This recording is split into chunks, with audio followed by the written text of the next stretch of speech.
I racked up 125 miles or 200 kilometers on this Engwe M20 e-bike. I'm going to give a fair assessment of this bike. There is no paid sponsorship here. I bought this bike with my own money, and I want to go over the benefits and negatives of this bike and also some of the upgrades that I've done over the past 200 kilometers. The brakes were not great. They were mechanical brakes. I've since upgraded them to hydraulic brakes. A link to that video is above. Now the benefits of this bike, it is an aluminum frame. Most bikes in this price point are a steel frame, so from a weight standpoint, that is a big benefit. It is a full suspension. I've since upgraded that suspension to an adjustable air suspension. They were oil-filled shocks, and the air suspension definitely helps with the dampening and recoil. Now this bike has 5 pedal assist levels. You can pedal, you can throttle it. It does go about 26 to 27 miles an hour top speed. I wish that it could get to 30, 31 miles an hour like many other e-bikes in this classification.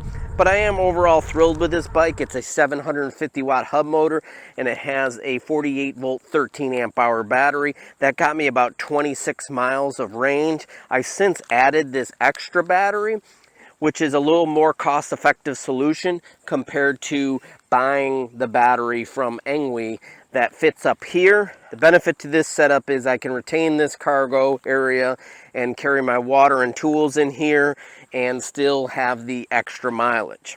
I also upgraded the fenders because the fenders come from the factory and they're metal and they make a lot of noise and they're susceptible to dents and scratches. I've upgraded to these plastic fenders and I think they look a lot better and they cover a lot more and they're less susceptible to scratching. This bike is a real head turner, especially with the dual headlights.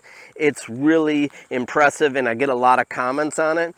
Now that I've improved some of the flaws with this bike, there's only 2 things that I have an issue with. One being the seat. The seat, I've tried various options. It is kind of small. It is uncomfortable if you're riding a lot of off-road riding. On-road, it's definitely manageable, but I wish that it was bigger so for taller riders they could scooch back like most cafe racer e-bikes. So that's probably my one negative. And the second negative is the top speed. I wish this controller output 23 amps so it would get you to about a 30 mile an hour top speed. This is limited to 26 miles an hour and most e-bikes in this class definitely get to 28, 29 or even 30 miles an hour. This one's limited to 26, 27.